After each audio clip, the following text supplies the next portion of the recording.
Hi everyone. For millennia, the power of the feminine has been wiped out, it has been crushed, it has been sacrificed on the stake by a very dominating masculine that was actually terrorized by the implications and consequences of such a great power.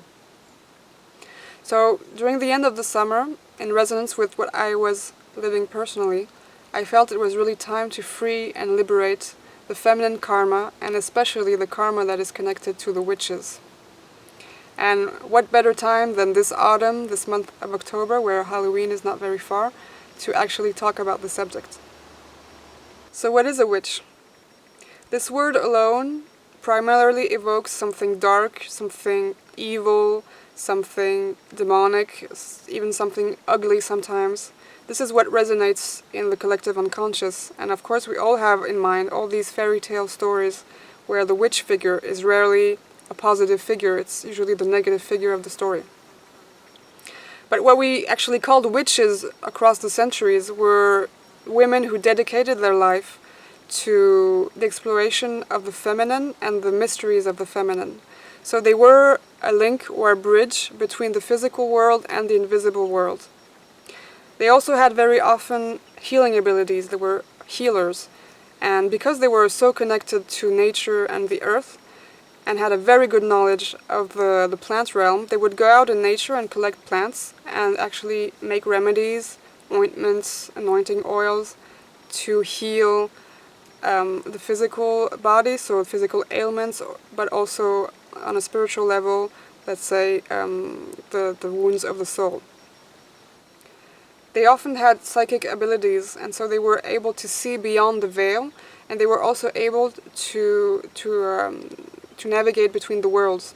So I think this figure of the witch on her broom is actually a metaphor to describe astral journeying, astral travel. Beyond that, there were also women who completely embodied their feminine power, their sensuality and their sexuality. And this brings us to the famous Sabbath of the witches, which is yet another pagan tradition that was completely demonized by the church. It was a ritual dedicated to the god Pan and fertility, and it became this orgiastic ritual dedicated to the horned devil. So this is a tradition that originates, I think, from very, very far shamanic traditions, cultures, where the participants would honor nature and fertility, and they would very often wear masks or dress up as an animal to establish this link between the man and nature. And very often they would also drink plant potions that were hallucinogens and that would bring trance. So they would participate in some ecstatic dances, and sometimes they would end up actually having sexual intercourse because it was all about fertility. So of course, when the church saw these practices, for the church it was something completely obscene, and it had to be condemned, and especially the women who participated in these rituals had to be condemned. Because of all of this, all these free and instinctive women were threats to the masculine, and so the masculine decided to crush them or to just get rid of them altogether. And if these women had the misfortune of being beautiful, then they were the incarnation of the devil himself. They were the temptress, they were the sinner. This is why throughout the centuries these women have been persecuted, they have been tortured, they have been drowned, they have been abused, they have been raped, they have been burned. They were just the victims of a huge witch hunt across the centuries, and even today the term witch hunt is still applied to people who are persecuted. Today many of us are carrying those memories, those karmic memories of persecuted witches, whether we are man or woman. But maybe the resonance is even stronger today in women because we all know that this is the return of the divine feminine, and I will be talking about that in some other video. But we carry as women these memories, and we are in fear. We are in fear of embodying this power because we are reflecting the fear that the masculine holds towards this power. And so we subconsciously, of course, believe that if we embodied this feminine power, then we would be persecuted or we would be threatened. There's also all this archetype of the enchantress, this woman who will use her charms, her seduction, her voice, her magic, her sensuality to actually seduce men and to control them for her own benefit. So we've got the figure of the mermaid who will sing, and through her voice she will actually attract sailors that will come, and then she will bring them into the depths of the ocean. Then we have, of course, the witch who will maybe use her magic to actually seize the soul of a man or to possess him. Then we've got the nymph or the fairy that will also seduce a man and then take him through the dimensional portals, never to be seen again. So as women, we really carry this belief that if we fully embody this feminine power and also this creative force that we hold, because femininity is also related to creativity and this creative force, if we use it or if we embody that, it means that we're going to go to destruction. It leads to destruction or our own destruction, of course.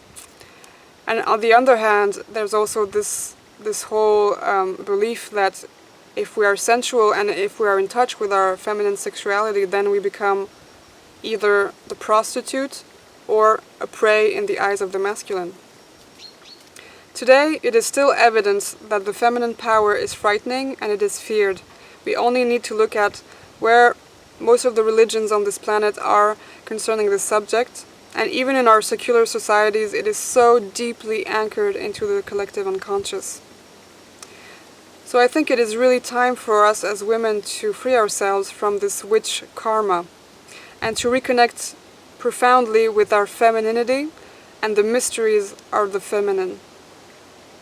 Without being the victim, but also without becoming the castrator, the seductress, the manipulator, or the controlling woman. It is also very important for us as women to reconnect with our sisterhood, because the masculine has divided to rule and it has put women in competition with each other. So it's like, who's going to be the most beautiful, the most virtuous, the best mother, the best wife, and women have become rivals. So it's really important to honor our femininity and to also honor our femininity, but together.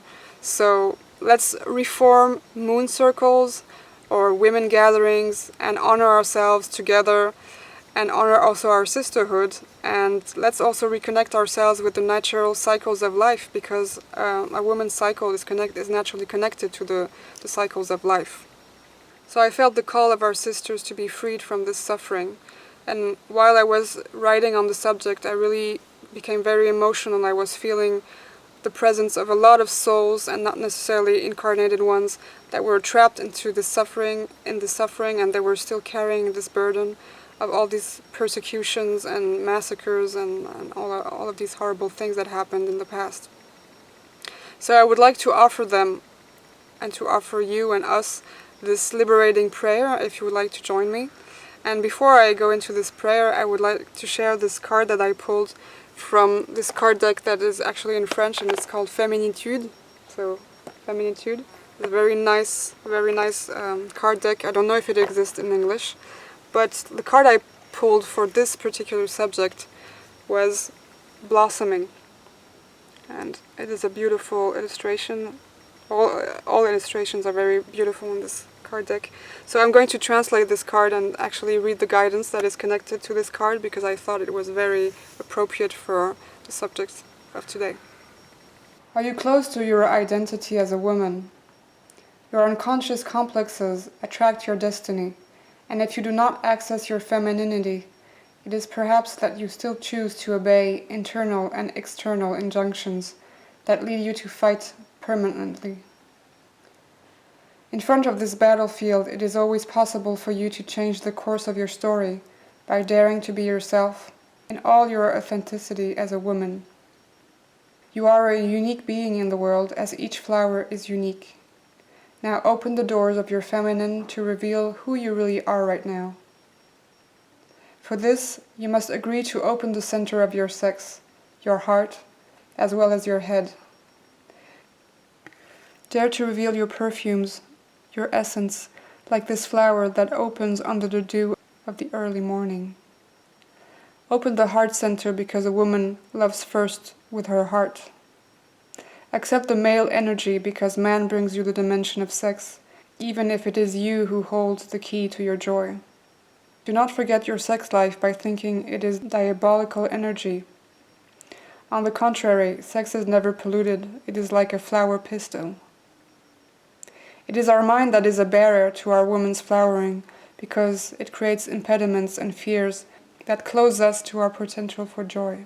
Feel every moment of life run through head to toe like an invigorating sap, and let yourself become a red poppy, a fragrant rose, a solar daisy, a royal lily. So I invite you to join me in this prayer now, if you wish to, by closing your eyes and placing your left hand, if you are a woman, on your heart and connecting with your heart, and if you are a man, then put your right hand on your heart. May all women, witches, healers, shamans, drop their pain in this moment. May the light of peace enlighten every one of their souls, so that they may ascend to the light. May forgiveness be granted to the masculine in pain, who perpetrated all these acts in the name of an illusory domination. May all of these women be forgiven, forgive themselves, and forgive their perpetrators. May the information and memories of pain and persecution contained in every cell of the feminine be cleansed and transmuted by the fire that once served destruction. May this fire become liberating again. May all these women rise up again and embody the great feminine in all her power. May all women be free to express their feminine, creative, sensual, and mysterious power. May this healing and loving feminine help to elevate and support the great transformation of the planet. May all of these women reconnect to the great goddess, to Mother Earth, and continue to work together, hand in hand. And so it is. Thank you. Thank you. Thank you. Sat Nam.